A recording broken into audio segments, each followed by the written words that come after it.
Hai halo sobat sehat, gimana nih kabarnya? Semoga selalu dalam keadaan sehat ya, jangan sakit-sakit.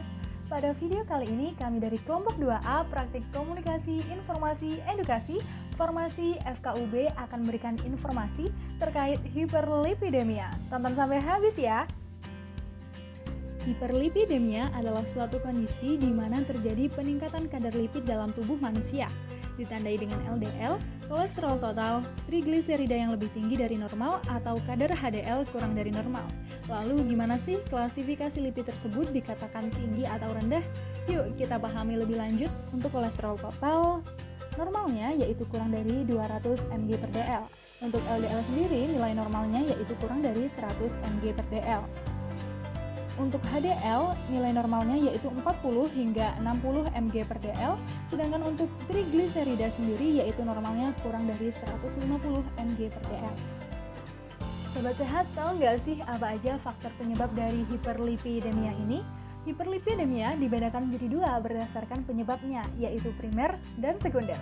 Hiperlipidemia primer dapat disebabkan karena faktor genetik seperti familial combined hyperlipidemia, familial hyperkolesterolemia dan polygenic hyperkolesterolemia, dan familial hypobeta-lipoproteinemia. Lalu kalau hiperlipidemia sekunder disebabkan karena apa dong?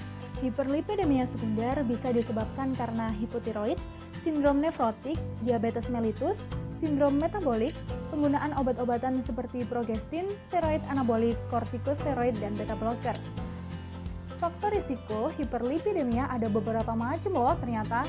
Di antaranya ada riwayat penyakit jantung koroner atau PJK, diabetes mellitus, dan aterosklerosis.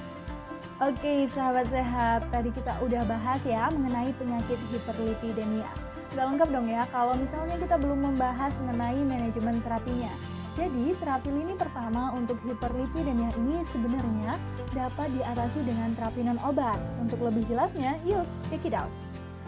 Yang pertama, pasien hiperlipidemia dianjurkan untuk menjaga berat badan tetap ideal ya teman-teman. Nah, untuk mengetahui klasifikasi obesitas atau non-obesitas, kita bisa menggunakan yang namanya BMI atau Body Mass Index. Untuk rumus BMI dan klasifikasinya bisa sobat lihat di layar ya. Selanjutnya adalah dengan kontrol diet. Diet yang dapat dipakai untuk menurunkan kolesterol adalah diet asam lemak tidak jenuh seperti MUFA dan PUFA. MUFA adalah asam lemak tak jenuh tunggal. Contohnya MUFA ditemukan dalam minyak nabati seperti canola, kacang, minyak zaitun, dan lain-lain. Sedangkan PUFA adalah asam lemak tak jenuh ganda yang dapat ditemukan di minyak nabati seperti jagung, telur, ikan wijen, dan sebagainya.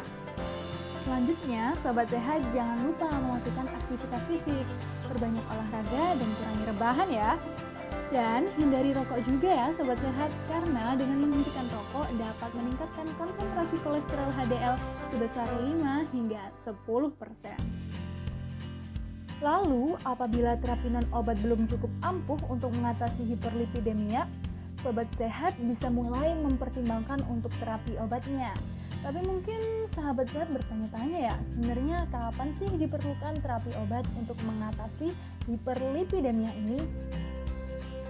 Nah, yang pertama, setelah melakukan perubahan gaya hidup, konsentrasi LDL masih tinggi.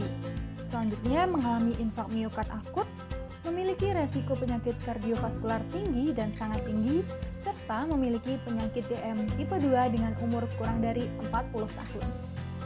Kita bahas terapinya ya sobat sehat. Untuk yang pertama ada statin. Statin ini menjadi obat terapi yang paling efektif untuk mengobati hiperlipidemia. Contohnya ada atorvastatin dan simvastatin. Selanjutnya ada golongan inhibitor absorpsi kolesterol. Obat ini bekerja dengan menghambat penyerapan kolesterol oleh tubuh. Contoh obatnya ada ezetimibe. Selanjutnya adalah obat golongan resin pengikat asam empedu. Obat ini direkomendasikan bagi pasien yang tidak toleran terhadap statin. Contoh obatnya yaitu kolestiramin. Selanjutnya yaitu obat golongan fibrat. Obat ini bekerja dengan mengaktifkan enzim lipoprotein lipase sehingga kadar trigliserida turun. Contoh obatnya yaitu gemfibrozil. Lalu mungkin sobat sehat bertanya-tanya, apakah obat-obatan tersebut bisa digunakan untuk kombinasi? Jawabannya bisa ya Sobat Sehat. Obat-obatan tersebut bisa diberikan secara kombinasi jika sudah diberikan statin dosis tinggi namun belum bisa mencapai target relatif terapi, yaitu penurunan minimal 30% bagi pasien dengan resiko tinggi atau 50% bagi pasien dengan tingkat resiko sangat tinggi. Yang kedua, keadaan tidak toleran terhadap statin. Dan contoh terapi kombinasi yang dapat diberikan yaitu statin plus ezetimibe, statin plus resin pengikat asam empedu, statin plus asam nikotinat, ezetimibe plus resin pengikat asam empedu, dan ezetimibe plus asam nikotinat. Oh iya, for your information aja ya, nggak semua orang itu toleran terhadap golongan statin.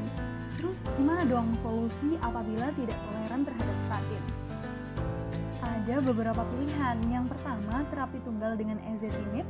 Yang kedua, terapi tunggal dengan resin pengikat asam empedu. Dan yang ketiga, ada terapi tunggal asam nikotinat. Oh ya Sobat Sehat, penting untuk diketahui juga bahwa dibutuhkan penyesuaian dosis obat penurun lipid pada pasien gagal ginjal kronik. Obat yang perlu disesuaikan adalah atorvastatin, simvastatin, ezetimibe, cholestyramine, dan gemfibrozil. Terapi non-obat ataupun terapi obat tersebut dilakukan untuk mencegah komplikasi. Oleh karena itu, pasien hiperlipidemia disarankan untuk patuh terhadap pengobatan ya Sobat Sehat, agar tidak menimbulkan komplikasi seperti PJK, stroke, hipertensi, dan lain-lain. Oke, nggak kerasa ya videonya udah habis. Gimana? Udah makin kenal belum dengan hiperlipidemia nih Sobat Sehat semua? Semoga apa yang telah kita pelajari tadi bermanfaat ya bagi teman-teman semuanya. Okay, thank you for watching. See you and don't forget to share this video. Thank you.